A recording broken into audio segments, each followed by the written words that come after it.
अस्सलाम वालेकुम। दो तीन क्वेश्चंस जो पूछे जा रहे हैं, मुझे फ़ोन आया है, दो तीन फ़ोन आ गए हैं डिप्रेशन से भरपूर कि पहला वीज़ा एक्सपायर हो गया, दूसरा वीज़ा अप्लाई किया हुआ है और लाइसेंस नहीं आया, तो क्या वीज़ा मिलेगा कि नहीं मिलेगा। मेरे एक्सपीरियंस के मुताबिक अभी लाइसेंस का तो कोई नहीं पता किसी को कि कब आना है, और वीज़े में भी केस हैंडलर पे बहुत ज़्यादा डिपेंड कर रहा होता है कि वो किस तरह उसे हैंडल करता है उस केस को।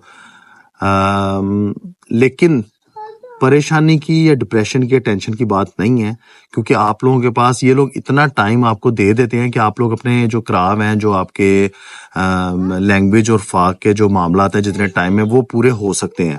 ऐसा नहीं है कि ये लोग आपको स्किल्ड वर्कर हैं, आपको उठा के जो है वो एयरपोर्ट पे छोड़ेंगे, जहाज में उठाएंगे कि वापस जाओ। तो आपको एनफ टाइम देंगे, ये आपका केस लटका देंगे। कुछ जो केस हैंडलर हैं वो आपको ईमेल कर देते हैं कि आपका जब हम आपका जो है केस उसको वेटिंग में डाल रहे हैं, हम आपको जब आपके पास आपकी ऑथराइजेशन आ जाए या जब आपके पास आपका लाइसेंस आ जाए तो आप हमें वो भेज दें, तब तक हम आपके केस को हैंडल नहीं करते।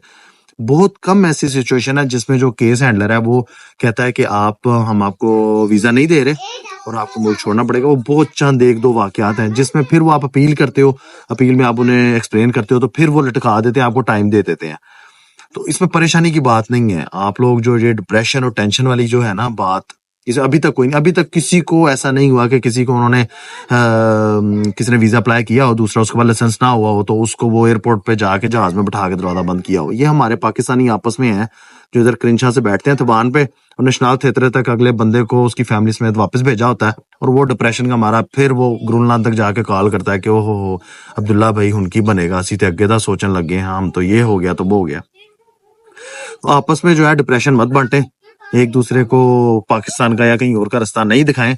आपके पास पहला वीजा मिला हुआ है अगर आपको, तो आप अपना जो है लैंग्वेज पे कंसंट्रेट करें, उसके बाद फाक करें, फाक करके हसरत तरक्त राता को अपना रिजल्ट भेजें और ऑथराइजेशन लें। तो इसमें परेशानी की कोई बात नहीं है। अभी तक कोई ऐसा नहीं हुआ कि किसी को उन्होंने वापस भेज दिया हो कि आपका लाइसेंस नहीं आया हुआ तो हमने आपको दूसरा वीजा नहीं देना कहते हैं, लेकिन वो फिर वो लटका देते हैं, टाइम दे देते हैं आपको कि आप प्रोलॉन्ग हो जाता है इतना टाइम कि आप उसमें अपनी जो चीजें कंप्लीट कर लेते हैं। कुछ लोग ऐसे हैं जो भी पाकिस्तान में ही हैं। अभी ग्रुप में भी सवाल पूछा गया कि मैं अभी पहला वीजा आया है मेरा, लेकिन लाइसेंस जो है वो दिसंबर में एक्सपायर हो रहा है। उनके लिए भी अब तक की अपडेट यही है कि वो यहाँ आए, बाकी सारी चीजों को भूल के अपने लैंग्वेज और फाग में एडमिशन लें और वो करना स्टार्ट कर दें। पाकिस्तान में कौन सा कोई मतलब बहुत अच्छे हालात हैं, आप यहाँ ट्रैवल करें और बाकी को फ्यूचर को छोड़ना, वो अल्लाह सोचना छोड़ दें, वो अल्लाह पे छोड़ दें। अभी तक यहाँ पे मामला ठीक है, जिनको वीजे मिल रहे हैं वो आए और आके अपनी जो प्रेजेंट की जो चीजें हैं, प्रेजेंट के जो क्राव हैं, जैसे लैंग्वेज है, उसके बाद फाग है, उस पर फोकस करें और बाद में क्या होना है उस पर अभी सोचना छोड़ दें। अभी तक कोई ऐसा नहीं है कि बाद में वीजा नहीं मिलेगा, वो एक्सपेल कर देंगे, कुछ भी नहीं हुआ। अभी तक सबको वीजे मिल रहे हैं, सबकी फाग हो रहे हैं, प्रैक्टिस हो रही हैं, जॉब हो रही हैं, सब भी इन लाइन है। तो टेंशन लेने की, और वो जो वो कहते हैं कि जो है ना डिप्रेशन और टेंशन, ये स्मिथसोमैन उसमें कहते हैं, इंग्लिश में कहते हैं कंटेजियस। तो ये कंटेजियस है।